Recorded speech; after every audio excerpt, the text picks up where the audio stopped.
Soyez les bienvenus ce soir pour ce culte spécial Noël.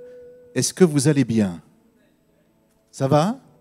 J'aimerais saluer ceux qui vont nous suivre sur Internet très prochainement, ainsi que vous qui êtes peut-être là pour la première fois également, qui avez été invités, que ce soit pour le culte de Noël ou pour les baptêmes que nous allons célébrer dans quelques instants. Nous sommes vraiment très heureux de vous accueillir. Soyez vraiment les bienvenus, soyez à l'aise. Peut-être que c'est la première fois que vous entrez dans une église et cela vous étonne un petit peu. Vous n'avez pas l'impression que c'est vraiment une église.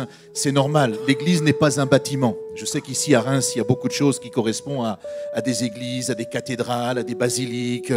Mais nous, on a compris une chose, on n'a pas fait exprès, mais on s'est rendu compte qu'en fait, la Bible nous disait que l'église, ce n'est pas un bâtiment, ce ne sont pas des pierres, ce sont chacun d'entre nous.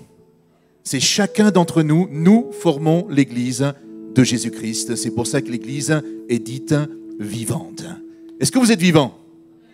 Il y a un peu de... Ouais, vous êtes là?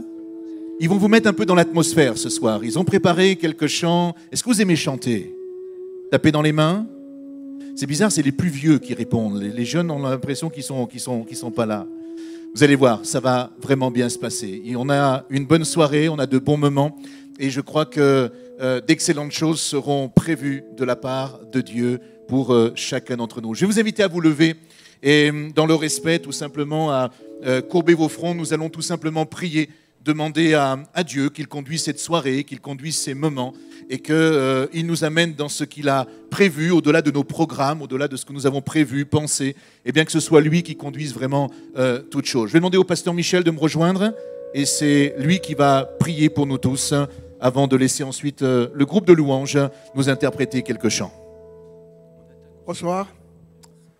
Notre Père et notre Dieu, toute la gloire et tout l'honneur, la reconnaissance te revient encore ce soir parce que tu es le centre de ce rassemblement.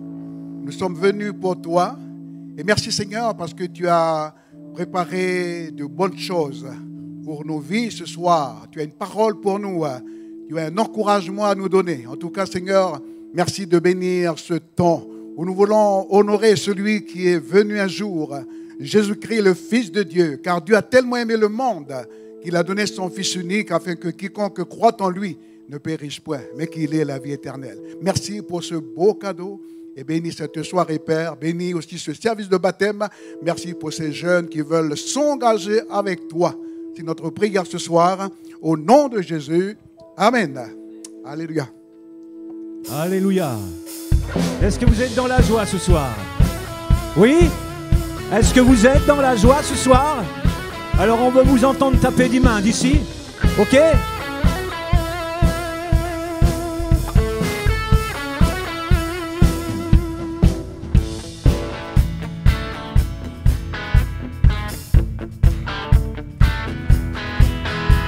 On entend au loin de la musique et des danses, chez des gens heureux comme un son de réjouissance. La plus belle musique et la plus belle ambiance, pour un jour de fête, une nouvelle alliance. Il y a de la joie dans la maison de mon Père, il y a de la joie. Pas besoin de changer d'air, nous venons célébrer et fêter ce que Dieu fait, car nous étions perdus, mais Jésus nous a sauvés. On va reprendre ce premier couplet, on entend ensemble. On entend au loin de la musique et des danses, chez des gens heureux comme un son de réjouissance. La plus belle musique et la plus belle ambiance, pour un jour de fête, une nouvelle alliance. Il y a de la joie dans la maison de mon Père, il y a de la joie. Pas besoin de changer d'air, nous venons célébrer et fêter ce que Dieu fait, car nous étions perdus, mais Jésus nous a sauvés. Hey. Jusqu'au petit matin, on va danser et chanter, vous voulez bien? La famille réunie va pouvoir annoncer les merveilles de Dieu et tout ce qu'il a fait, car nous étions perdus, mais Jésus nous a sauvés. Il y a de la joie Dans la maison de mon Père, il y a de la joie. Pas besoin de changer d'air, nous voulons célébrer et chanter ce que Dieu fait, car nous étions perdus, mais Jésus nous a sauvés.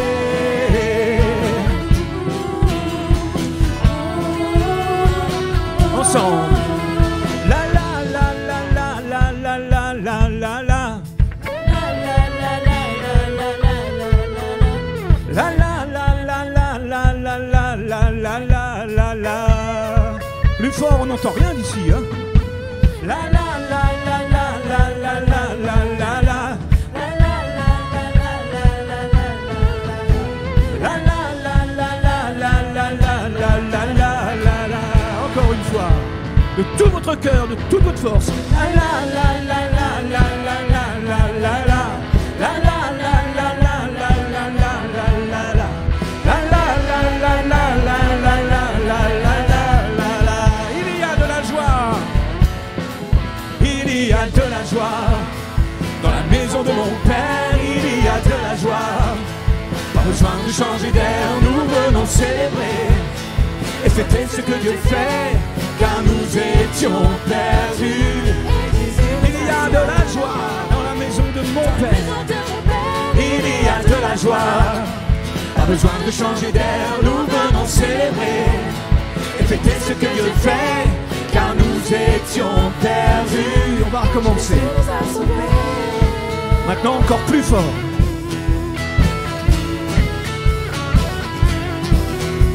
La la la la la la la la la la la.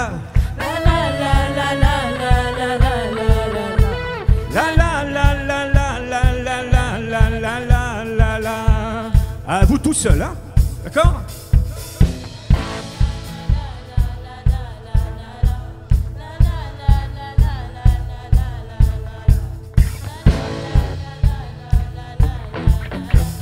Oh, ils sont super. Oui, il y a de la joie. Il y a de la joie. Dans la maison de mon Père, il y a de la joie. Pas besoin de changer d'air, nous venons célébrer et fêter ce que Dieu fait, car nous étions perdus, mais Jésus nous a sauvés.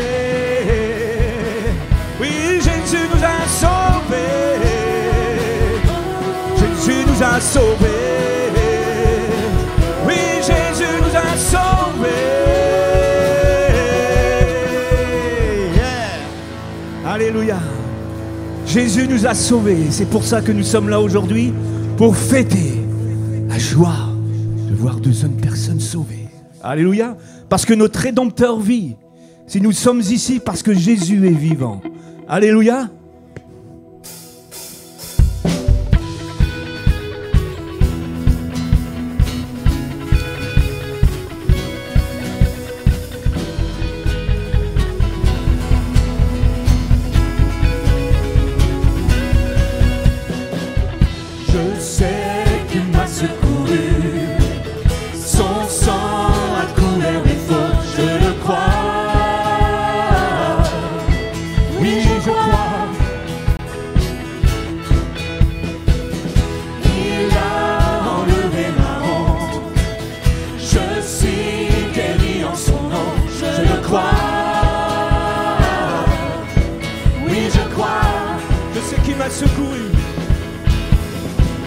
Je sais qu'il m'a secouru.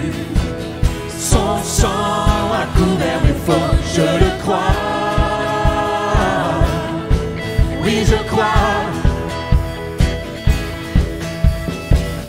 Il a enlevé ma honte. Je suis guéri en son nom, je le crois. Oui, je crois. Je veux proclamer, oh, Jésus a vaincu la mort, mon Rédempteur vit, mon Rédempteur vit, mon Rédempteur vit, mon Rédempteur vit, il vit.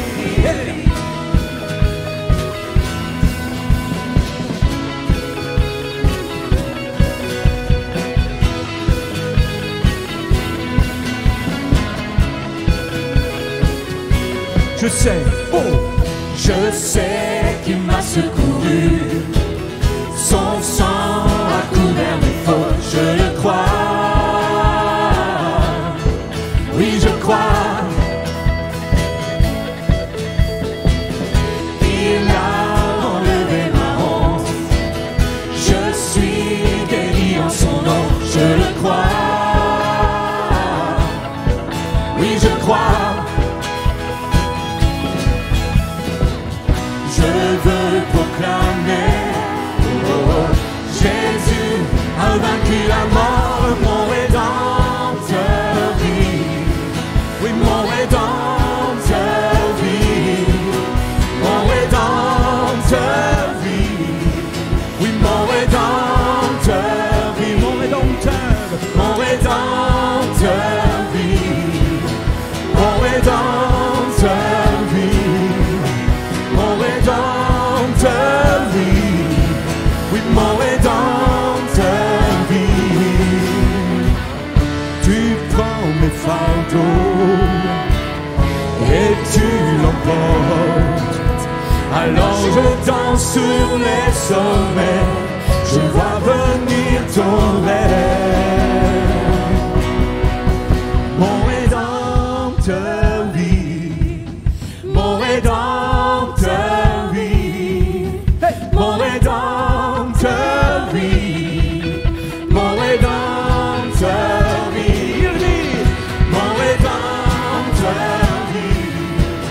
Mon rédempteur vit. Oui, mon rédempteur vit. Mon rédempteur vit. Mon rédempteur. Mon rédempteur vit.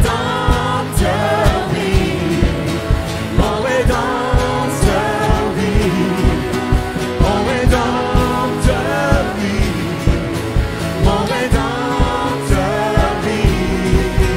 Il vit.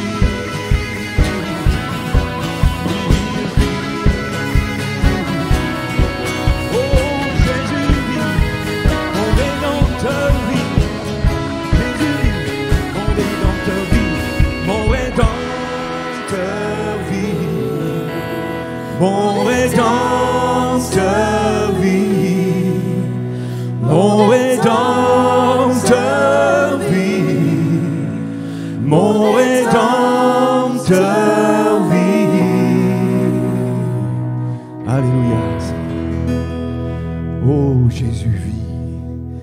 Jésus était, et toujours, et sera l'espoir des nations. Alléluia.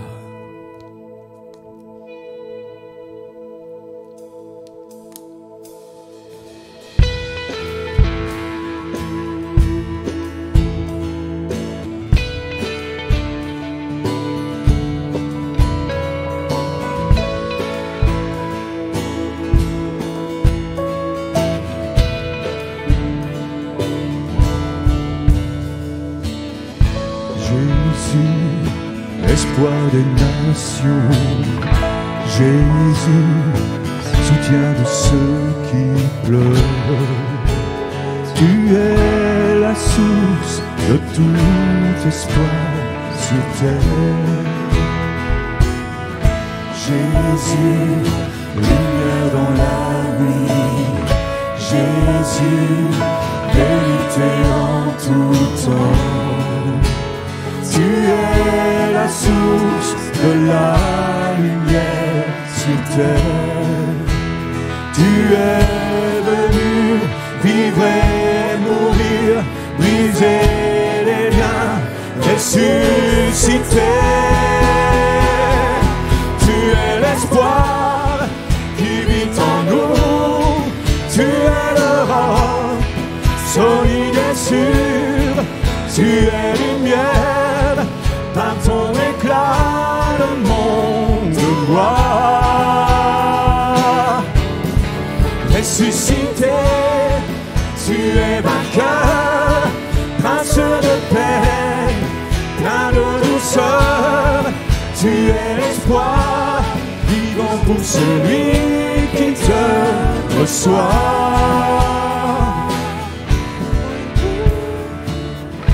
Jésus, espoir des nations. Jésus, soutien de ceux qui pleurent. Tu es la source de tout espoir sur terre.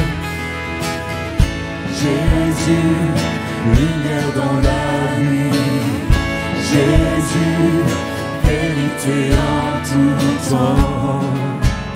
Tu es la source de la lumière sur terre. Tu es venu vivre et mourir, briser les liens, ressusciter. Tu es l'espoir qui vit en nous. Tu es le roc, solide et sûr. Tu es lumière, par ton éclat le monde voit. Ressuscité, tu es vainqueur, prince de paix, plein de douceur. Tu es l'espoir, vivant pour celui qui te reçoit. Tu es l'espoir, tu es l'espoir qui vit en nous. Tu es le roc, solide et sûr. Tu es lumière, par ton éclat le monde voit. Ressuscité, tu es vainqueur, prince de paix, plein de douceur. Tu es l'espoir, vivant pour celui qui te reçoit. Oui, nous croyons. Oui, nous croyons. Oui, nous croyons. Oui, nous croyons. Alléluia. Seigneur, tu es l'espoir des nations. Tu es l'espoir pour les hommes, Seigneur. Car nul ne peut parler à l'homme comme tu peux parler. Nul ne peut parler au cœur de l'homme comme tu peux parler. Mais Seigneur, un jour tu m'as parlé. Oui, Jésus, par ta parole, Seigneur, tu m'as montré la vérité. Tu as dit, je suis le chemin, la vérité et la vie. Nul ne vient au Père que par moi. Oui, Jésus, nul n'est comme toi sur cette terre. Aussi fidèle, autant rempli d'amour que tu peux l'être. Nul n'est comme toi, mon Jésus.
L'enfant qui souffre trouve en toi un surabri.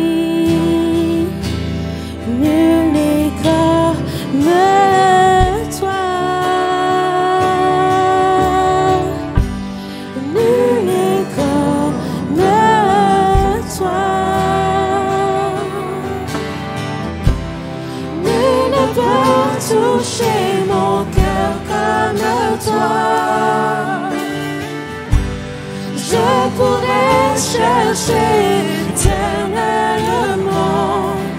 pourtant nul n'est comme toi.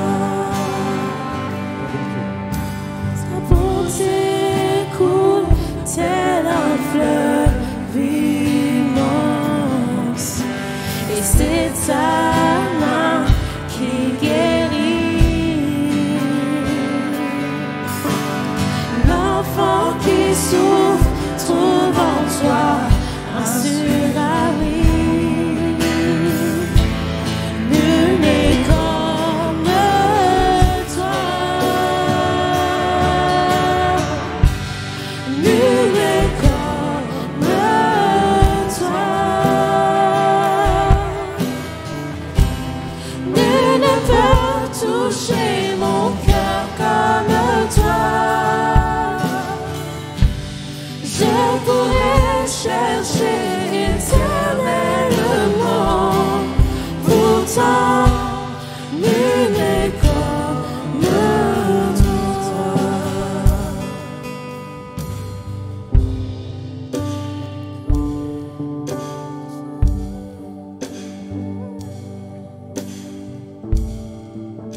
Alléluia. Nul n'est comme lui. Et c'est ce que nous voulons vous présenter ce soir. Quelqu'un que vous trouverez nulle part. Je vous invite à reprendre place quelques instants, mais à rester dans ce temps de recueillement, à rester dans ce temps d'adoration, dans ce temps de célébration. Peut-être vous n'avez pas l'habitude, mais j'aimerais vous inviter à faire quelque chose ce soir. Alors que nous allons reprendre ce petit cœur qui nous dit nul n'est comme toi. Nul n'est semblable à toi. J'aimerais vous dire que c'est particulièrement dans cette période de Noël où nous pouvons proclamer encore que nul n'est comme celui que nous avons chanté jusqu'à maintenant. Nul n'est comme Jésus. Nul n'est comme lui. Et j'ai pas peur de m'avancer en vous disant que non simplement nul n'est comme lui, parce qu'il a la capacité, ce soir même, de consoler nos cœurs, par exemple. Nul n'est comme lui, parce qu'il a la capacité, ce soir encore, de nous réconcilier, par exemple. Nul n'est comme lui, et particulièrement encore ce soir, parce qu'il a la capacité de guérir nos cœurs, par exemple. Nul n'est comme lui, parce qu'il a la possibilité, parce qu'il le désire, guérir nos corps, par exemple. Parce qu'il n'a pas changé. Il est toujours le même. Et j'ai retenu un passage de la Bible qui nous dit que lorsque nous demandons avec foi, Dieu est celui qui nous entend. Il y a des gens qui connaissent ce passage dans la Bible? Il n'y en a que 2 ou 3, pas plus. Je ne vois pas beaucoup de mains qui se lèvent. Il va falloir lire vos Bibles alors. Pas plus connaissent ce passage-là? Où il est dit que lorsque nous demandons quelque chose, Dieu entend et Dieu répond. Et j'aimerais vous inviter ce soir, je prends ce risque, à mettre Dieu au défi.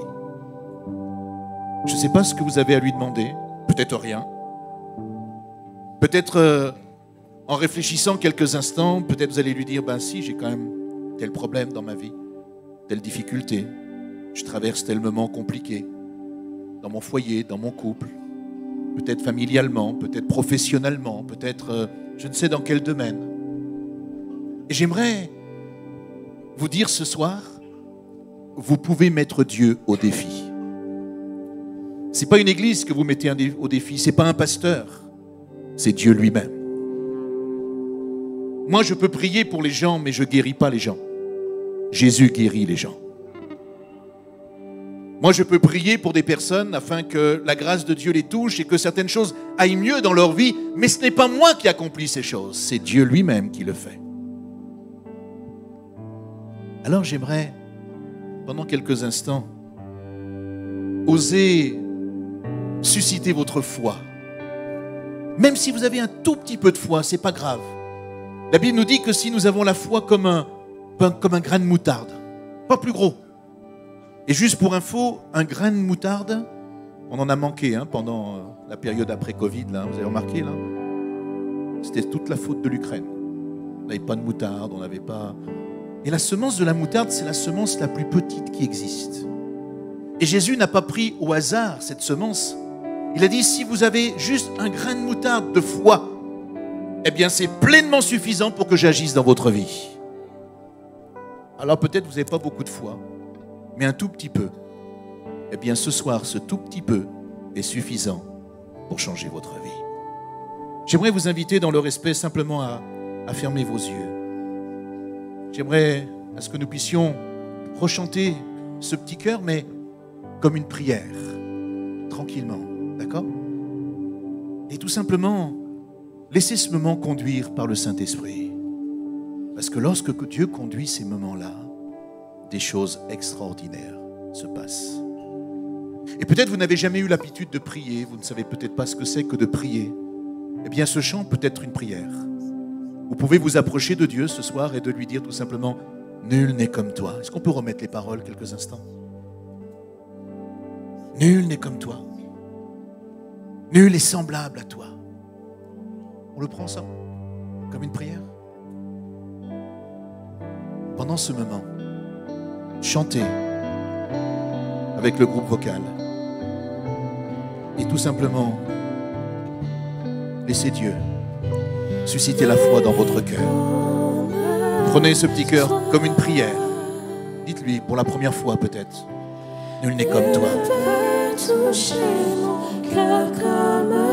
Personne ne peut toucher mon cœur comme toi, mais ce soir tu vas le faire. Je pourrais chercher éternellement, pourtant nul n'est comme toi. Oh oui, Jésus. Nul n'est comme toi. Nul n'est comme toi, Seigneur. Nul ne peut toucher mon cœur comme toi. Je pourrais chercher éternellement, pourtant nul n'est comme toi.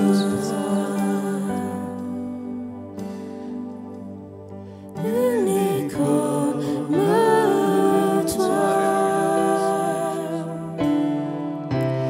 Nul ne peut toucher mon cœur comme toi.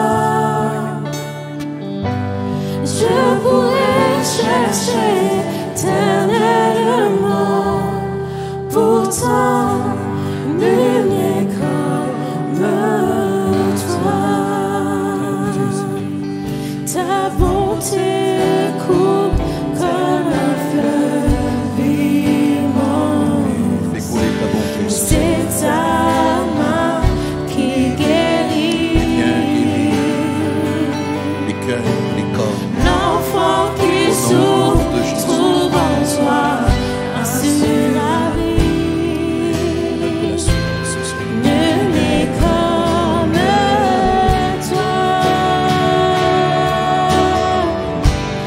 Nul n'est comme toi. Nul ne peut toucher mon cœur comme toi. Je pourrais chercher éternellement, pourtant nul n'est comme toi. Nul n'est comme toi. Nul ne peut toucher mon cœur comme toi. Je pourrais chercher éternellement, pourtant nul n'est comme toi. Réalisez ce soir ces paroles, que nul n'est comme lui. Et pendant que la chorale va s'installer maintenant, réalisez ces instants, réalisez ces paroles, réalisez ce que nous sommes en train de chanter. Et dites à Dieu, voilà, On est en train de chanter « Nul n'est comme toi ». J'ai cherché bien des solutions de partout, mais je n'en trouve pas. Eh bien, demandez à Dieu. Dites-lui, ce soir, réponds-moi. Réponds-moi dans tel domaine. Réponds-moi dans telle situation. Réponds-moi dans des problèmes personnels.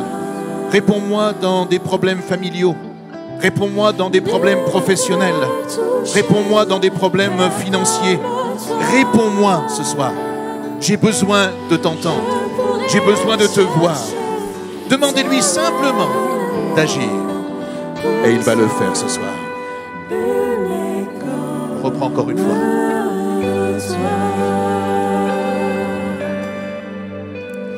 Nul n'est comme toi. Nul ne peut toucher mon cœur comme toi. Je pourrais chercher éternellement, pourtant nul n'est comme Une dernière fois, tous ensemble, nul n'est comme toi. Nul n'est comme toi. Alléluia. Nul n'est comme toi, Jésus. Tu es le seul et unique qui a cette capacité d'agir et de te manifester. Oh, merci Jésus. Je pourrais chercher éternellement, pourtant nul n'est comme toi.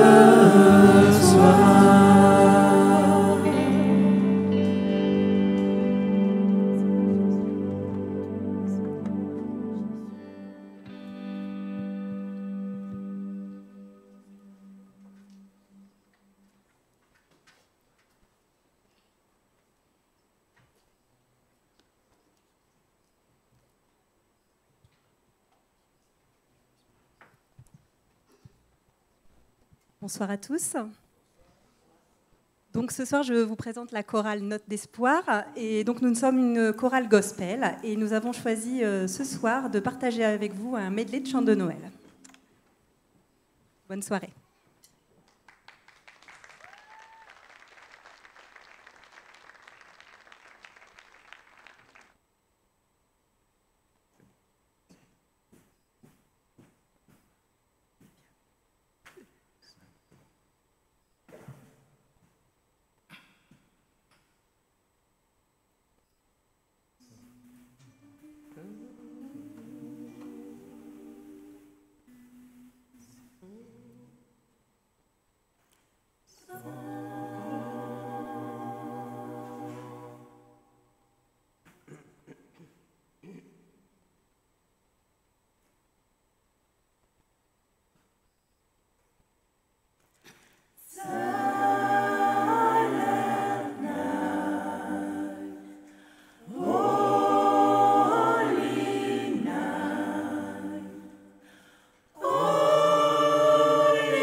ciel chantent, la terre et le ciel chantent, la terre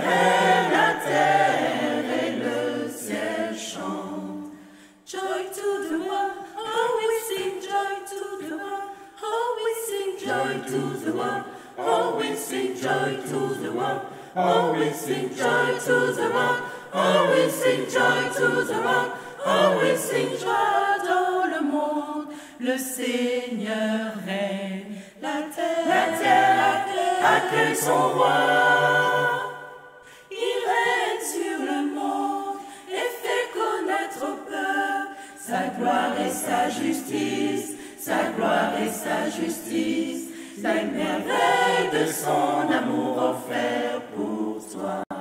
Sa gloire et sa justice, sa gloire et sa justice, les merveilles de son amour offert pour toi. Sa gloire et sa justice, sa gloire et sa justice, les merveilles de son amour offert pour toi.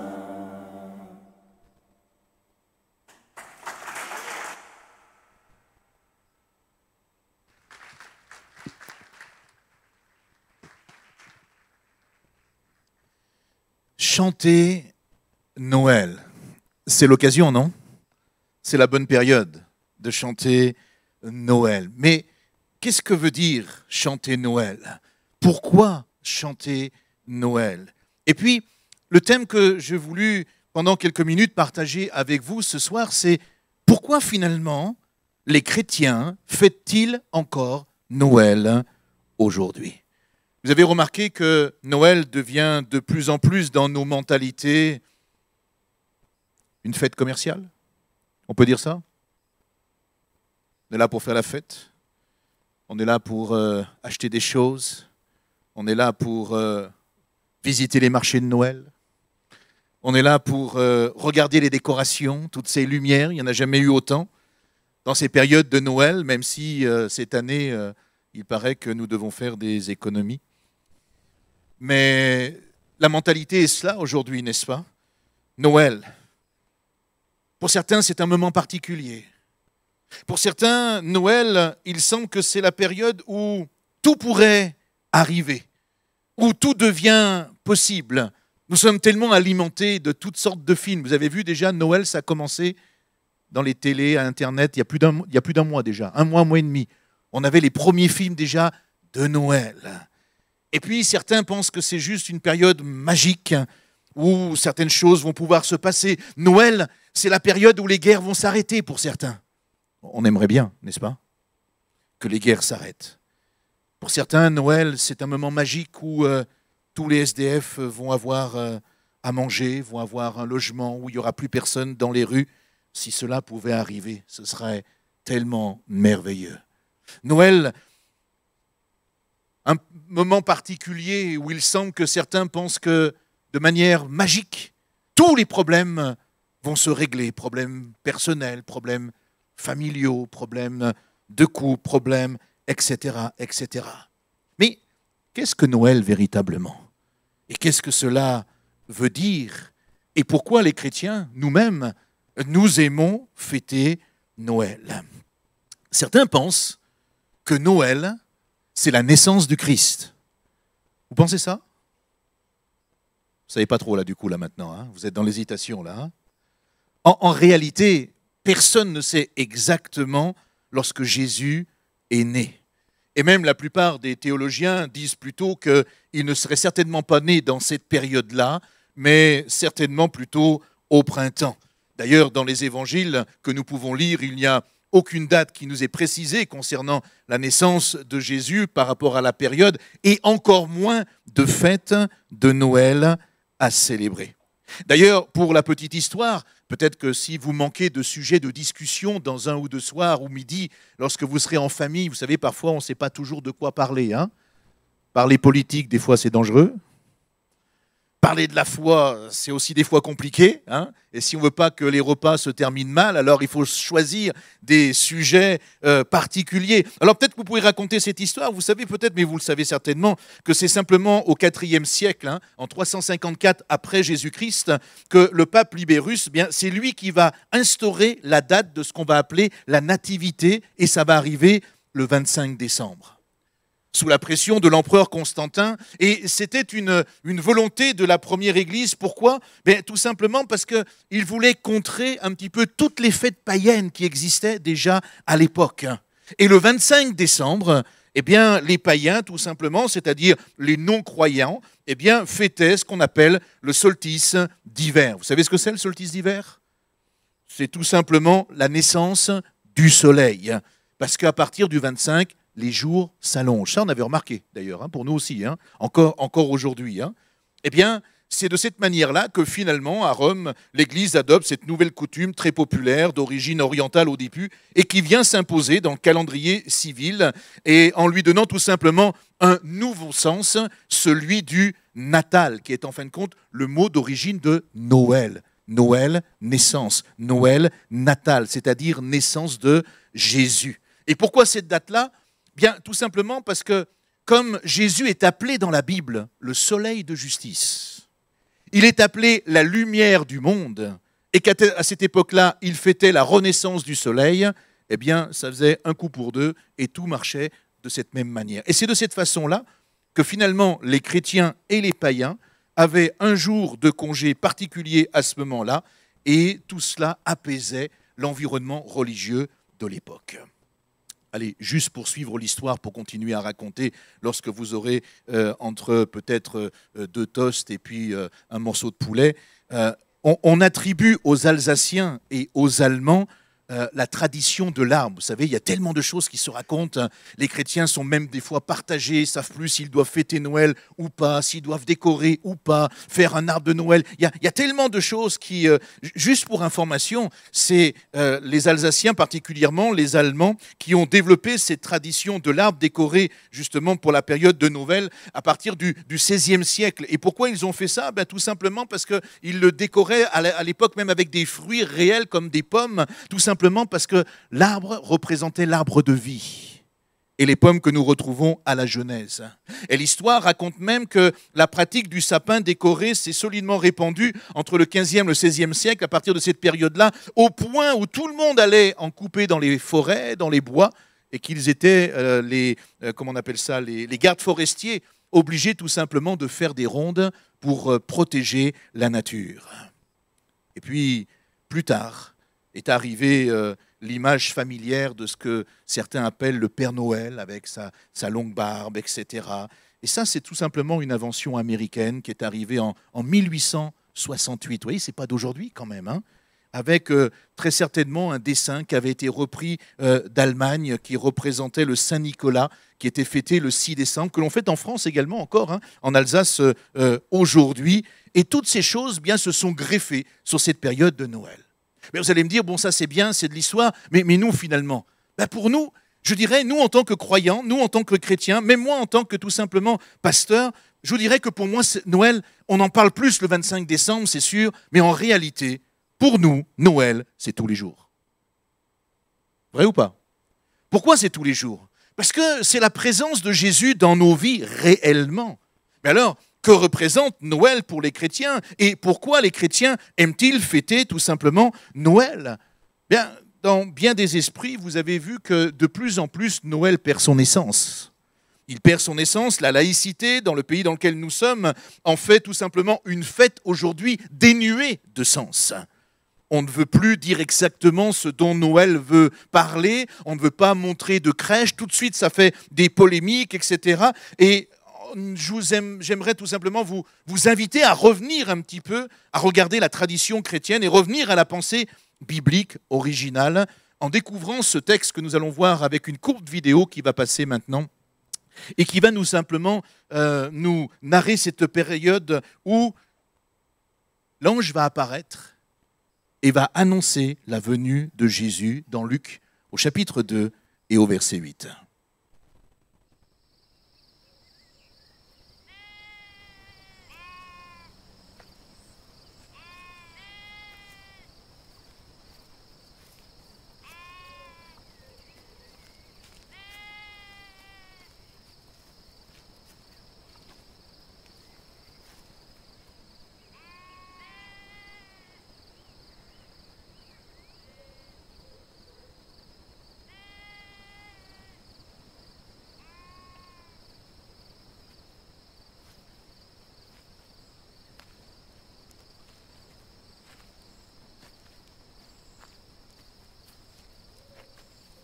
Bible nous dit que des bergers passaient dans les champs les veilles de la nuit pour garder leurs troupeaux. Et il fut saisi d'une grande frayeur lorsqu'une lumière jaillit. Et l'ange leur dit: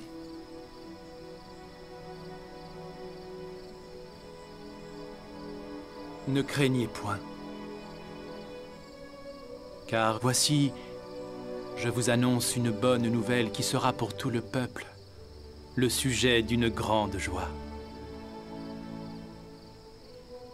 C'est qu'aujourd'hui il vous est né, dans la ville de David, un sauveur, qui est le Christ, le Seigneur. Et voici à quel signe vous le reconnaîtrez. Vous trouverez un enfant emmailloté et couché dans une crèche.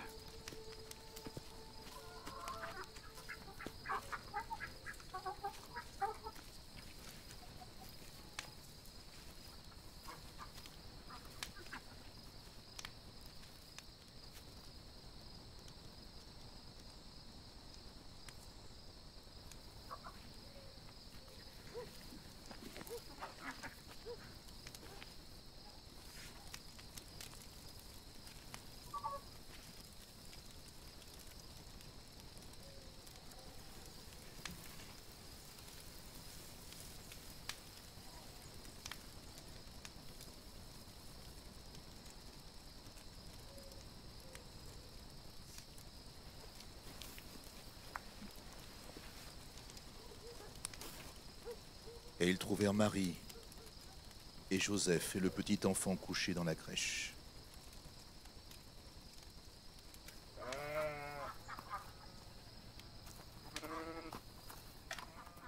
Et après l'avoir vu, eh bien, ils racontèrent ce qui leur a été dit au sujet de ce petit enfant.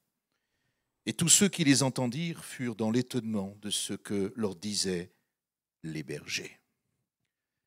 La venue du Christ dans le monde est en fait tout simplement la manifestation suprême de l'amour de Dieu envers chacun d'entre nous. Si nous voulons vraiment connaître ce qu'est Noël, il nous faut alors regarder à cet événement extraordinaire qui nous fera découvrir quoi donc? Les sentiments réels de Dieu pour chacun d'entre nous. Dieu va manifester pleinement sa mentalité divine, résumée par une expression que nous entendons souvent, l'Esprit de Christ. Vous avez déjà entendu parler de cette expression? L'Esprit de Christ. Et ce terme désigne bien entendu le Saint-Esprit, mais aussi l'état d'esprit et la forme de pensée qui ont animé Jésus-Christ. C'est ce que les chrétiens appellent l'Esprit de Noël. Et aujourd'hui, la plupart des gens que nous voyons, que nous croisons, ont plutôt l'esprit à la fête. Mais en réalité, nous voulons revenir à cet esprit de Noël. Parce que l'esprit de Noël existe encore aujourd'hui. L'esprit de Noël, l'esprit de Jésus, qui aujourd'hui encore change les vies et les cœurs. Nous allons le voir dans un instant. Parce que si nous considérons l'esprit de Noël tel que la Bible en parle, alors j'aimerais vous dire que ça entraînerait certainement au moins 2 conséquences dans notre vie. La première conséquence serait tout simplement un encouragement à la foi et pas uniquement à la fête, même s'il est bien heureux de se retrouver en famille et d'avoir des moments ensemble, bien entendu. Mais lorsque nous apprenons à connaître de quels sentiments Dieu est animé, eh bien nous sommes encouragés à tout simplement nous rapprocher de lui. Et ce soir, j'aimerais vous inviter à saisir cette occasion de vous approcher de Dieu au travers de cet esprit de Noël, Jésus qui est là. La seconde valeur aurait d'exemple tout simplement dans notre vie de tous les jours. Et si dans les relations humaines, chacun acceptait de tendre vers l'exemple de Christ, celui qu'il nous a laissé, qu'il nous a montré, si nous nous comportions comme Christ aujourd'hui, je crois que bien des choses seraient différentes autour de nous, vous ne croyez pas? Bien des choses pourraient changer. La paix serait une réalité dans ce monde. En préparant ce message, je réfléchissais à cela et je me disais, vous savez que toutes les religions ont quelque chose en commun. Chrétiens, protestants, juifs, musulmans, évangéliques et d'autres encore. Ils ont tous quelque chose en commun. Les 10 commandements. Tous croient aux 10 commandements. Et je me suis dit, si toutes les religions mettaient en pratique ce qu'ils croient, alors on serait en paix aujourd'hui. Il n'y aurait plus de guerre, il n'y aurait plus de convoitise, il n'y aurait plus de vol, il y aurait le respect de son prochain, etc., etc. Mais la réalité, c'est que l'esprit de Noël, l'esprit de Christ se perd toujours un peu plus d'année en année. Alors j'aimerais voir avec vous juste quelques textes bibliques qui nous rappellent justement cet événement que nous célébrons une fois par an, mais comme je vous l'ai dit, pour nous, c'est tous les jours. Pourquoi ?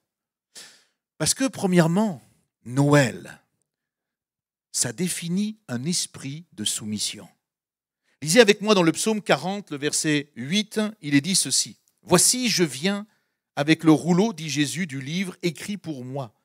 Je veux faire ta volonté, mon Dieu, et ta loi est au fond de mon cœur. » C'est une prophétie du roi David qui a été inspirée par l'Esprit du Seigneur lui-même. Il exprime ici l'esprit de soumission qui animait déjà Jésus. Il est venu pour se soumettre au sacrifice indispensable, à l'amour et à la justice de Dieu en vue de notre salut. Sauver l'humanité. Mais quand nous parlons de Noël, nous ne devons pas en rester à la crèche. Pour beaucoup de personnes, Noël, c'est ce petit Jésus qui va prendre naissance, qu'on met dans une crèche, que l'on représente de cette manière-là, et on pense que Jésus est toujours resté comme cela, mais il faut juste comprendre que la crèche a existé. Nous l'avons vu dans cet extrait, mais elle a existé pour permettre au Sauveur de venir, mais l'objectif, c'était qu'il atteigne l'objectif final de sa venue, qui était quoi ? La mort à la croix, afin qu'il puisse remporter la victoire sur la mort et qu'il ressuscite. La Bible nous dit qu'il est venu pour accomplir les Écritures d'une manière parfaite et non pour être la star du 25 décembre. Il est, comme certains le qualifient, ce sauveur de l'humanité. Vous avez remarqué qu'aujourd'hui, beaucoup veulent être le sauveur de l'humanité. On nous remplit de séries, de films avec des super-héros qui sont les sauveurs de l'humanité. Mais d'ailleurs, savez-vous quelle est la différence entre Jésus, le sauveur du monde, et tous ces super-héros qu'on nous présente? Vous connaissez la différence? Regardez avec moi cette deuxième petite vidéo et elle va certainement vous éclaircir.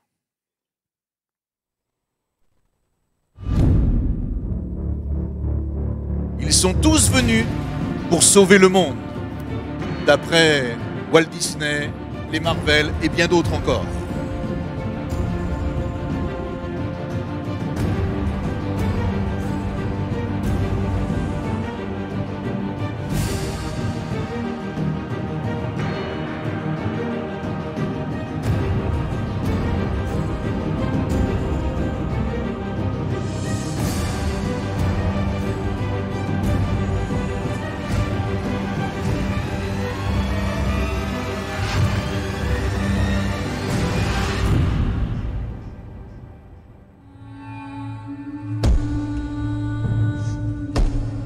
Différence entre toutes ces personnes, tous ces films, toutes ces séries, tous ces gens qu'on nous présente comme des super-héros, tu aurais pu laisser jusqu'à la fin, qui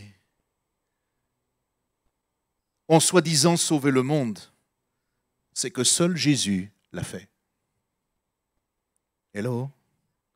Seul Jésus l'a fait. Et il l'a fait pour de vrai. Il ne l'a pas fait pour Disney. Il ne l'a pas fait pour je ne sais quelle compagnie. Il ne l'a pas fait pour Netflix. Il ne l'a pas fait pour Canal+. Il l'a fait il y a 2000 ans pour nous sauver toutes et tous. Alléluia. Uniquement par soumission à son Père.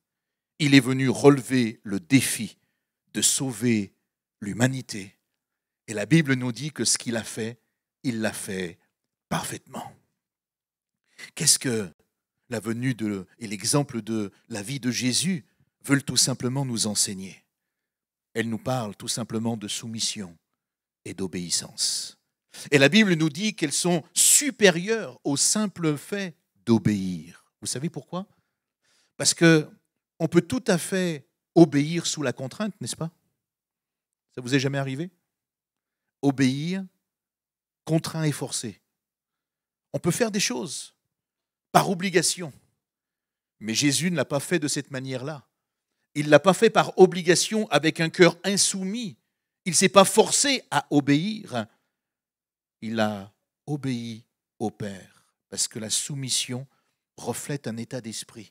La soumission reflète une disposition de cœur, la Bible nous dit, qui est agréable à Dieu.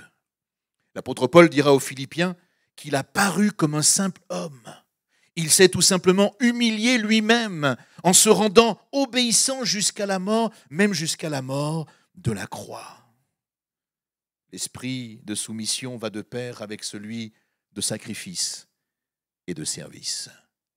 Et je crois que si aujourd'hui nous avions encore l'esprit de Noël, nous manifesterions alors la même disposition de cœur, à la même soumission envers Dieu et à ceux qu'il a placés en position de responsabilité. Ce serait alors le chemin d'une totale victoire sur la mentalité de ce monde dont la Bible nous dit que Satan en est le prince. D'ailleurs, remarquez, ne vit-il pas encore aujourd'hui dans un esprit qui est complètement à l'opposé de celui de Christ? C'est la raison pour laquelle la Bible nous dit qu'il est irrémédiablement perdu. Deuxième chose, Noël, un esprit d'humilité. Oui, parce que quand vous regardez Jésus, emmailloté, c'est un message qui exprime plusieurs vérités en relation avec cette notion d'humilité.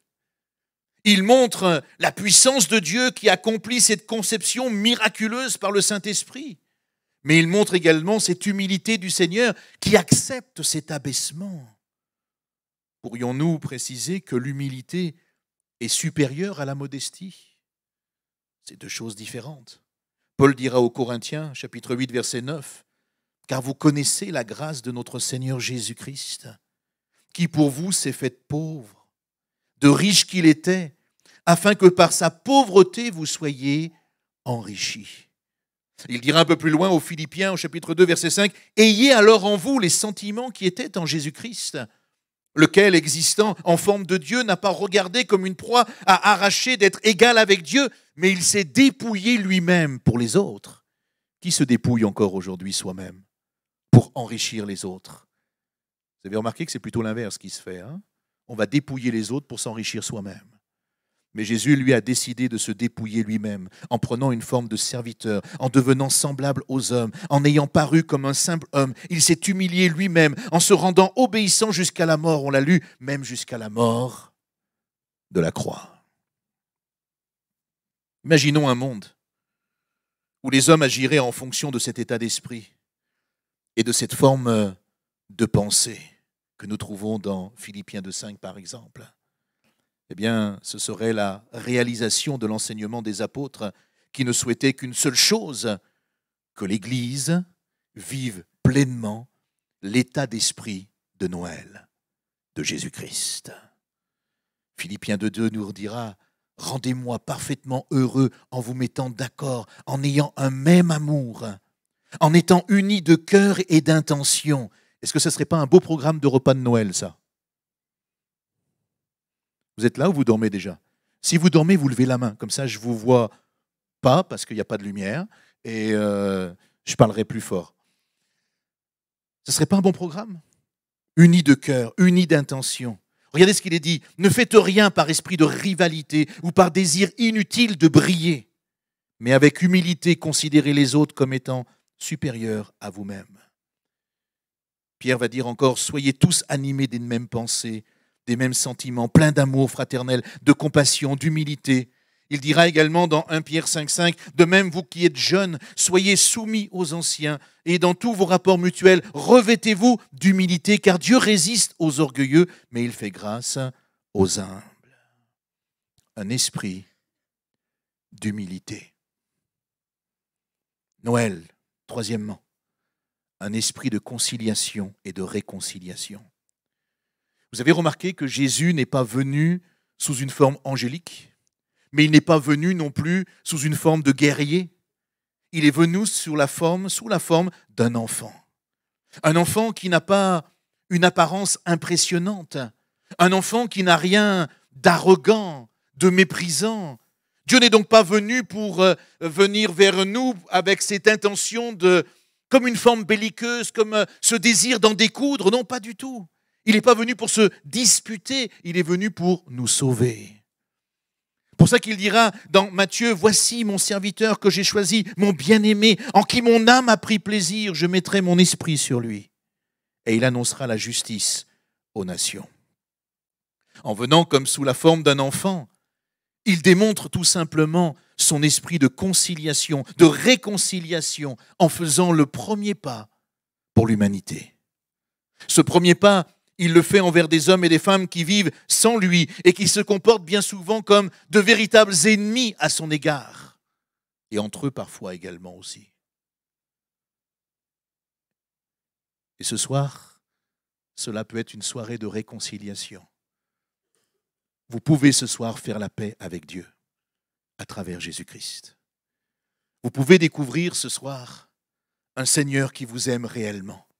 Je ne suis pas en train de vous annoncer une nouvelle religion, parce que même moi, en tant que pasteur, je ne crois pas à la religion. La religion, c'est la folie des hommes.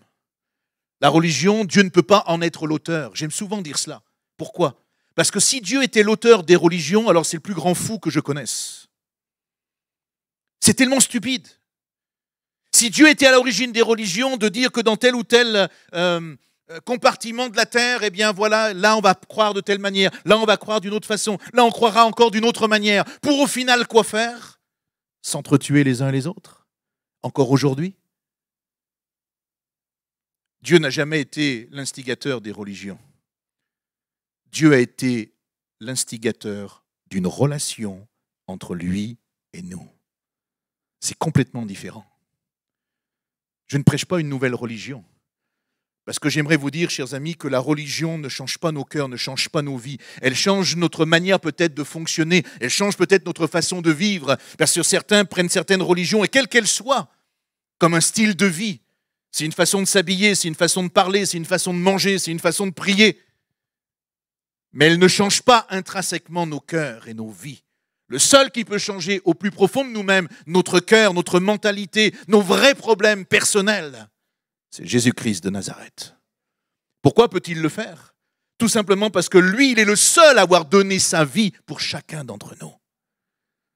Dieu ne veut pas que nous soyons adeptes d'une religion, il veut que nous puissions découvrir une nouvelle relation. Et ça, c'est complètement différent. Une relation, c'est quelque chose de vivant. C'est unilatéral. C'est quelque chose avec qui eh bien, nous entretenons chaque jour. C'est pour ça que je vous disais que pour nous, Noël, c'est chaque jour. Parce que chaque jour, c'est une relation à maintenir, à garder, à peaufiner avec ce Seigneur merveilleux. Paul dira aux Colossiens, « Vous étiez autrefois étrangers, ennemis par vos pensées et par vos mauvaises œuvres, mais il vous a maintenant réconciliés. » Ce soir, vous pourriez partir de ce lieu réconcilié avec Dieu, uniquement à travers Jésus-Christ. Peut-être que vous allez prendre plein de décisions dans votre vie, mais la décision la plus importante, vous pourriez la prendre ce soir. Parce que cette décision que vous prendriez en acceptant Christ comme votre Seigneur et votre Sauveur, peut-être vous ne le réalisez pas encore, mais elle a une répercussion jusque dans la vie éternelle. Paul dira aux Romains, lorsque nous étions ennemis, nous avons été réconciliés avec Dieu par la mort de son Fils. Et tous ceux que vous voyez ici dans ce lieu, ceux que vous ne voyez pas, et moi en premier, nous avons tous été ennemis de Dieu.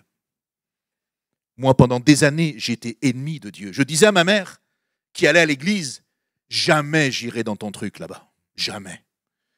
Je lui dis, c'est quoi, tu vas là les vendredis, les mardis, les jeudis, prier. Moi, jamais j'irai là-bas. C'est vraiment pas mon truc. Moi, je vais faire ma vie, je vais gagner de l'argent, je vais construire ma maison, je vais faire ceci, je vais faire cela.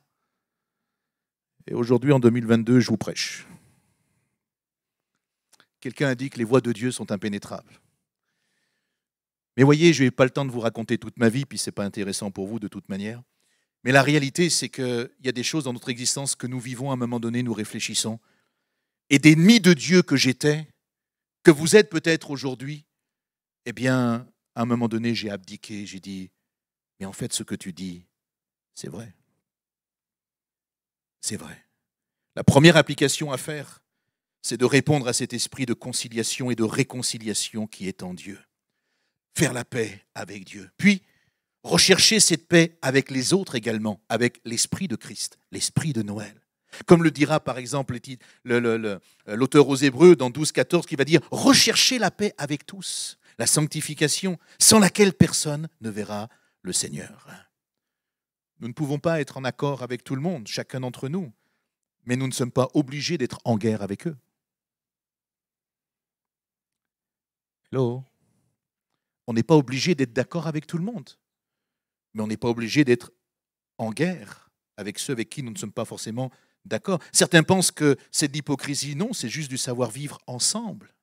C'est de la maîtrise de soi. La Bible appelle ça le fruit de l'esprit.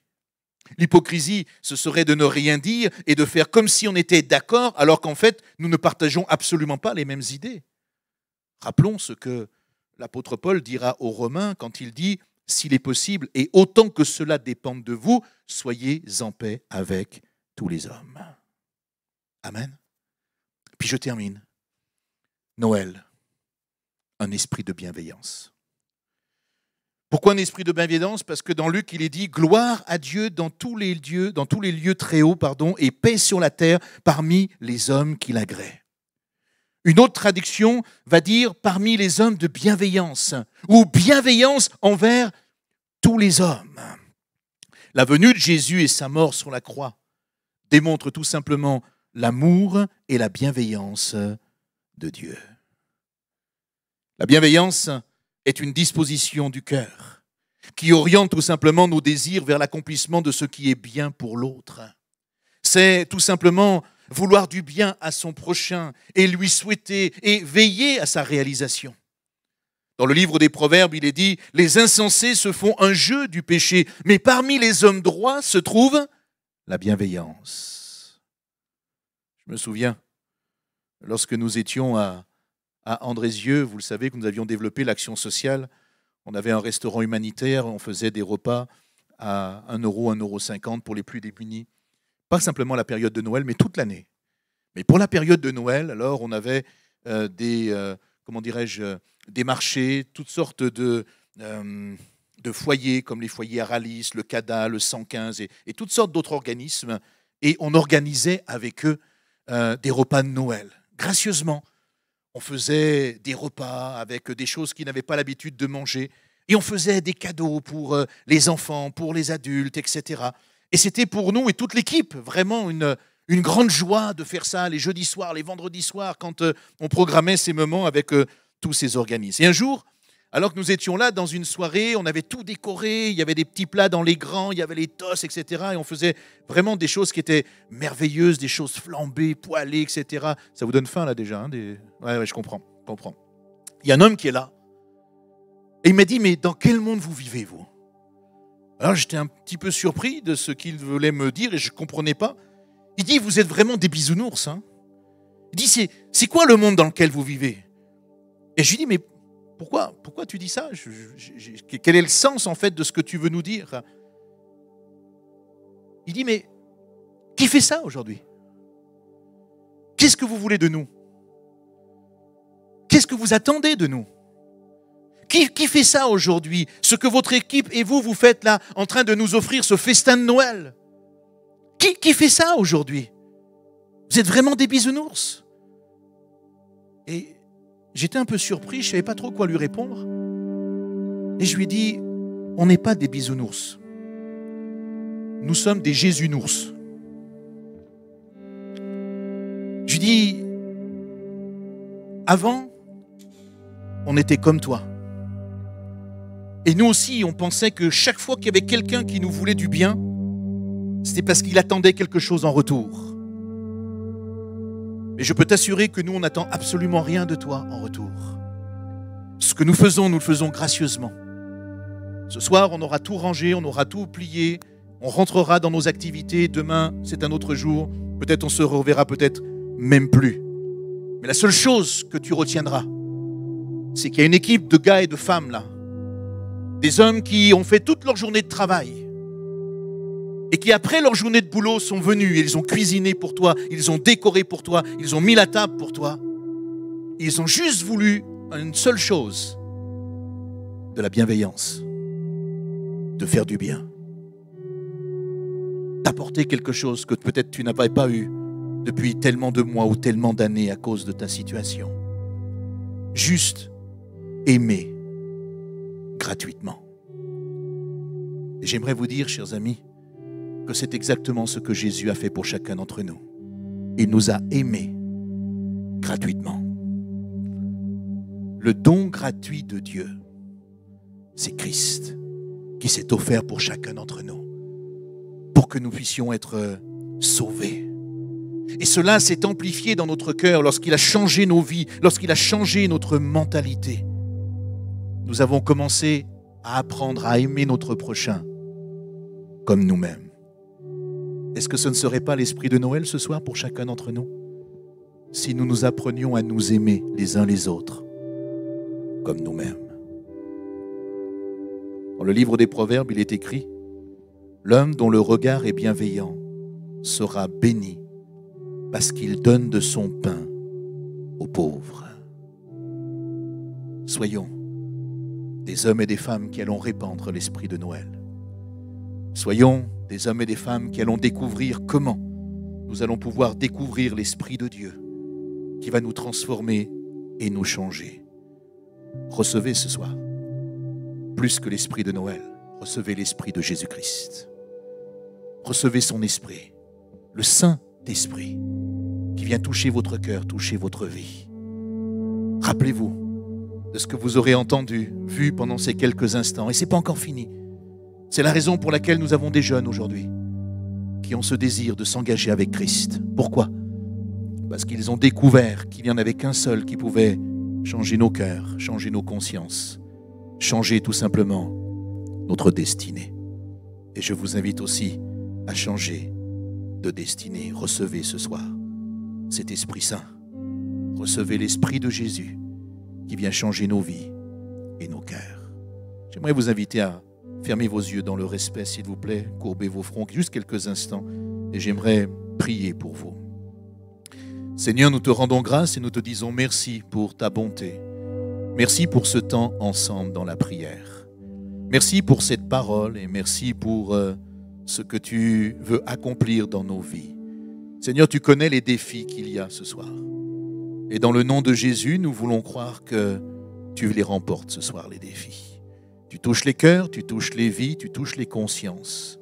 Et tu nous amènes dans cet esprit de Noël à te découvrir, toi, Jésus, le seul Seigneur, le seul Sauveur, le seul Rédempteur, comme nous l'avons chanté. Des mots compliqués qui veulent simplement dire que tu as pris notre place. Nous devions mourir à cause de nos péchés. Et toi, tu as pris notre place. Tu t'es donné toi-même. Alors, Seigneur, nos vies, nos cœurs ne seront jamais assez reconnaissants pour te dire merci. Mais ce soir, tu veux prendre encore la place de certains qui sont au milieu de nous et qui veulent peut-être t'accepter comme Sauveur et Seigneur. J'aimerais que nous puissions garder nos yeux fermés, s'il vous plaît, chers amis. Parce que, comme je le dis parfois, on n'est pas au théâtre, on n'est pas au spectacle, on n'est pas là pour se regarder les uns les autres. On est devant Dieu. Mais j'aimerais vraiment prier pour vous. Pourquoi nous, les chrétiens, nous célébrons encore Noël aujourd'hui? Parce que nous savons que Noël, c'est Jésus-Christ qui est venu pour nous libérer.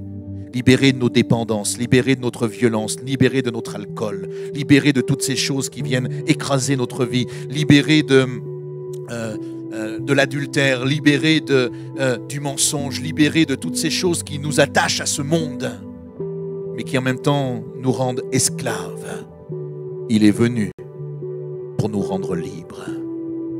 S'il y avait ce soir ne serait-ce qu'une seule personne qui voudrait accepter Jésus, je vous invite, alors que nos yeux sont fermés, on est là dans le recueillement, juste vous levez votre main une fraction de seconde, vous la rebaissez, et je vais juste prier pour vous. Simplement, s'il y a quelqu'un qui veut accepter Seigneur ce soir, levez votre main, baissez-la, et on prie ensemble. Oui, oui, oui, oui, oui, oui. Est-ce qu'il y a quelqu'un encore? Oui, au fond. Oui, madame aussi, monsieur. Oui, il y a quelqu'un encore? Simplement une fraction de seconde. Que vous soyez jeune, des enfants, plus âgés, il n'y a pas d'importance. Si vous avez compris ce message et si vous savez qu'il y a la nécessité d'accepter Christ, eh bien simplement là où vous êtes. Je ne vais pas vous faire venir sur le devant, je ne vais pas... Vous levez simplement votre main, c'est comme un signe en disant « Oui, moi je veux aller plus loin avec Jésus. » Et je vais prier pour vous ce soir. Est-ce qu'il y a encore quelqu'un qui veut accepter Jésus ce soir? Alléluia. Oui. Seigneur te voit aussi. Alléluia. J'aimerais prier maintenant pour ceux et celles simplement qui ont levé leurs mains, qui ont accepté, peut-être ceux aussi qui n'ont pas osé revenir à Christ et peut-être se positionner à nouveau, mais j'aimerais vous dire que le Seigneur vous aime tout simplement. Prions encore quelques instants. Seigneur, merci, parce que ta parole touche les cœurs, et merci pour ces hommes, ces femmes qui se sont positionnés ce soir devant toi. Ces amis qui sont là et qui veulent t'accepter, qui veulent aller plus loin avec toi. Seigneur, nous faisions partie de cela également. Nous étions en opposition, nous n'avions pas tout compris de ce que tu voulais faire dans notre existence, mais un jour tu as changé nos cœurs, tu as changé nos vies, tu nous as amenés dans une autre dimension, parce que nous avons découvert ta miséricorde, nous avons découvert ton amour. Et Seigneur, cet amour, tu veux tout simplement le déposer encore dans bien des hommes et des femmes ce soir. Tu veux faire du bien. Sauve au nom de Jésus. Touche les cœurs, pardonne les péchés. Amène ces hommes et ces femmes plus loin encore avec toi et qu'ils vivent une véritable expérience merveilleuse de qui tu es et de ce que tu es capable de faire encore. Dépose ton Esprit Saint sur leur vie aujourd'hui et amène-les dans ce que tu as prévu pour eux dans cette destinée. Dans le nom de Jésus. Amen. Amen. Je vous invite à prendre ce chant avec nous avant la suite de notre programme.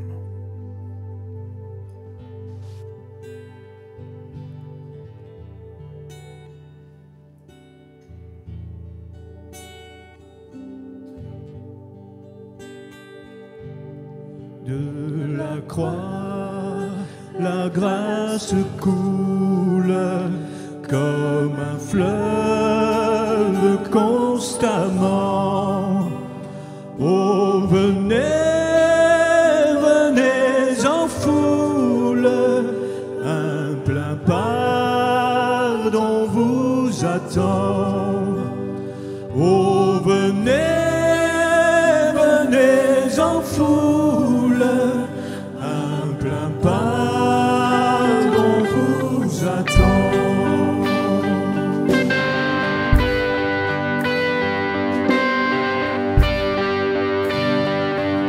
Espoir pour le plus coupable, espoir pour tout malheureux, espoir le Christ adorable, obligeant ouvrir les cieux, espoir le Christ adorable, obligeant ouvrir les cieux.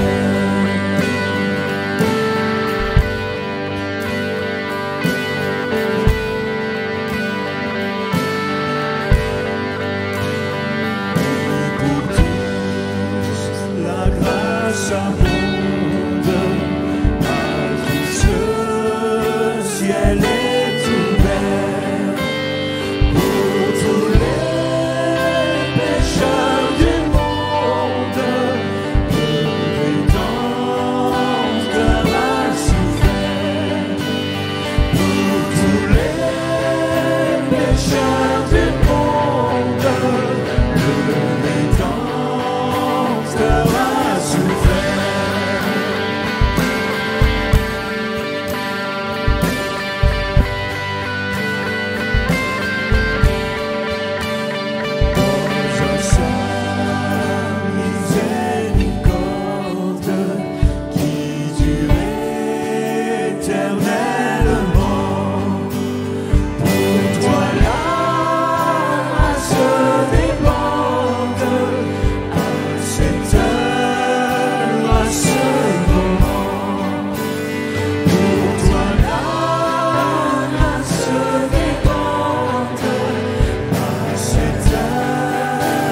ce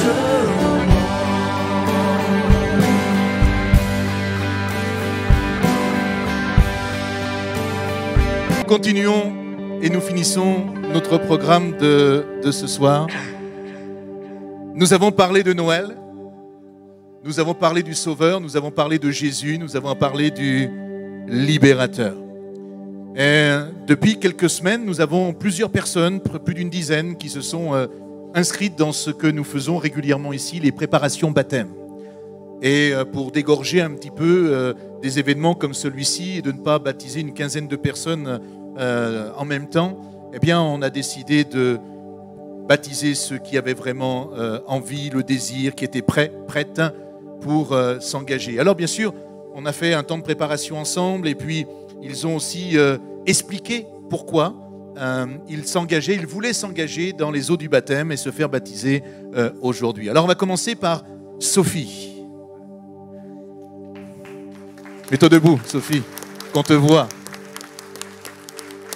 Et ensuite, il y aura Brian. Venez jusque-là. Allez. Brian, tu as quel âge? Donc lui, on va le calmer tout de suite parce que... Viens, Sophie, viens jusque-là. Viens. Viens là. Sophie, tu as quel âge? J'attends qu'il se calme un peu. 18 ans. 18 ans. On t'a pas forcé? Personne t'a obligé à quoi que ce soit? Bon, tu es libre de tes choix, de tes décisions et de cette action ce soir. Oui. C'est important de bien comprendre que... Ça va aller, Brian? Quel âge tu as, Brian? J'ai 19 ans. Ouais, et toi, c'est pareil? Est-ce qu'on quelqu'un t'a obligé, quelqu'un t'a forcé, quelqu'un t'a dit « Il faut absolument que tu te fasses baptiser » Non, personne, non. J'ai un couteau derrière, personne ne le voit là, mais... Non, c'est une décision délibérée, personnelle, et c'est ça qui est vraiment important. Alors, je vous invite à ce que nous puissions regarder ensemble le témoignage de Sophie maintenant.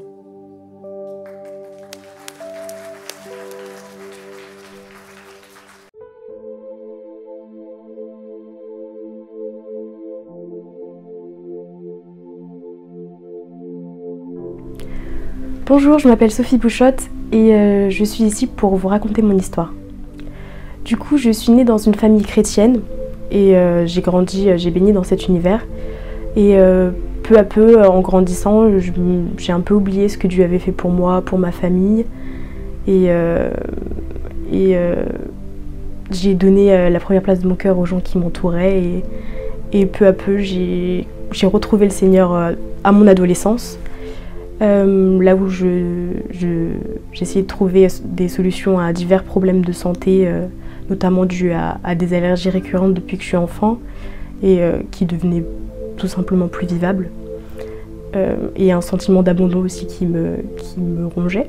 Du coup, j'ai rencontré le Seigneur à cette période-là. Je lui ai demandé de l'aide par la prière et j'ai vu des réponses dans ma vie, dans ma santé, qu'elle soit physique et aussi dans ma santé émotionnelle. Depuis, je fais mon chemin avec le Seigneur et j'essaie de partager avec les gens qui m'entourent ce qu'il a mis dans mon cœur, l'amour, la joie, du mieux que je peux avec mes capacités actuelles. Et aujourd'hui, si je fais ce baptême, c'est aussi en symbole de cette alliance avec le Seigneur pour pouvoir marcher avec lui et voilà, donner aux autres ce qu'il a mis dans mon cœur. Aujourd'hui, le Seigneur, pour moi, c'est mon Seigneur, mon Sauveur, mon meilleur ami, et voilà, c'est mon tout. Aujourd'hui, j'ai la conviction qu'il est avec moi tous les jours et qu'il m'accompagne dans tout ce que j'entreprends. Du coup, aujourd'hui, mon baptême représente cette alliance et cette envie de le suivre jusqu'au bout. C'était mon histoire.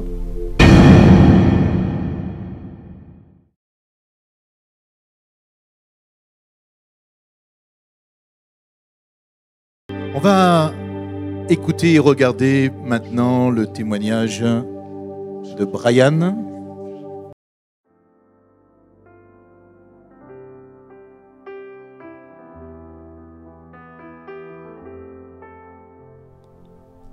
Je suis Brian et voilà mon histoire. Tout a commencé avec ma maman qui a passé la vie sur Jésus-Christ. Elle m'a un peu forcé pour regarder ce film. Mais ce film m'a surpris. Je devais avoir 6-7 ans et quand j'ai vu les différents miracles de Jésus-Christ. Mais ce film m'a aussi impressionné de voir qu'une personne comme Jésus a foulé notre terre. Et tous ces miracles. Et surtout à la fin, au moment de sa crucifixion. Tout ça réuni a créé un sentiment de peur. Mais Jésus s'est servi de cette peur pour commencer son travail. Pendant au moins 4 ans, j'ai fréquenté Quartier Libre, qui faisait des activités en bas de chez moi. Ensuite, je suis allé en Anti-Zone et les animateurs nous parlaient de la gloire de Jésus. Ils donnaient des témoignages de personnes qui avaient accepté Jésus dans leur vie. Mais il faut savoir que l'ennemi n'est jamais loin. Mais au même moment, je suis au collège Georges Braque et il y a une autre religion qui dominait chez mes amis. Et cela m'attirait beaucoup à cause de l'ambiance, des fêtes et toutes autres sortes de choses. Donc j'étais tiraillé entre les différents témoignages que j'entendais de Jésus, la délivrance, de l'alcool, de la drogue, du suicide et l'ambiance qu'il y avait dans l'autre religion. Mais c'est au lycée où j'ai vraiment rencontré Jésus. En seconde, j'ai été interpellé par Ludivine, tout fraîchement convertie au christianisme. Elle savait que je connaissais Jésus-Christ, mais que je n'avais pas de relation avec lui. Donc, pendant 2 semaines, elle est venue me parler de Jésus et elle m'a saoulé avec. Mais c'est grâce à son témoignage que j'ai pu faire une introspection dans ma vie et me rendre compte que Jésus a toujours été là. Alors, j'ai commencé à l'accepter petit à petit dans mon cœur.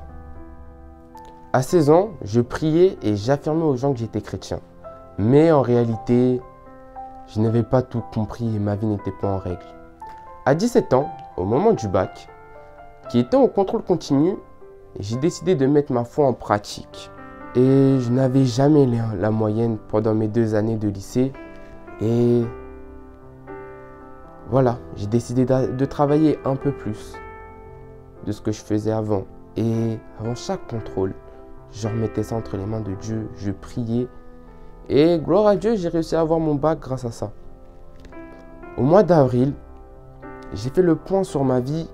Je continuais mes prières, mais là, c'était pas que pour avoir mon bac, pour commencer à avoir une vraie relation avec Jésus. Donc, j'ai décidé de m'acheter une Bible. Et ensuite, en janvier, j'ai rejoint l'église MCE. Mais ma vie n'était pas totalement en règle.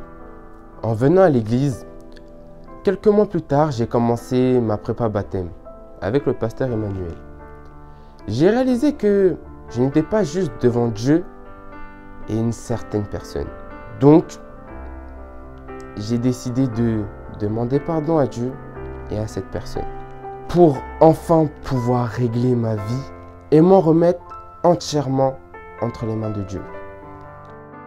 Pour finir, je me fais baptiser aujourd'hui car après toutes les œuvres que Jésus a fait dans ma vie, je l'accepte comme seul Seigneur et Sauveur. Et je m'engage à le suivre jusqu'à la fin de ma vie ou jusqu'à ce qu'il revienne. Amen. Je suis Brian et voilà mon histoire.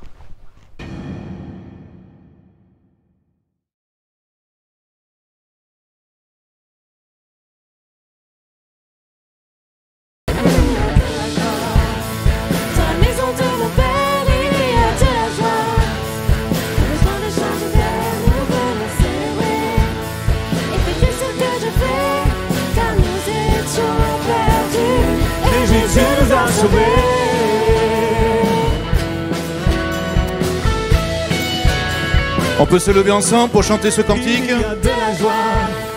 Dans la maison de mon Père, il y a de la joie.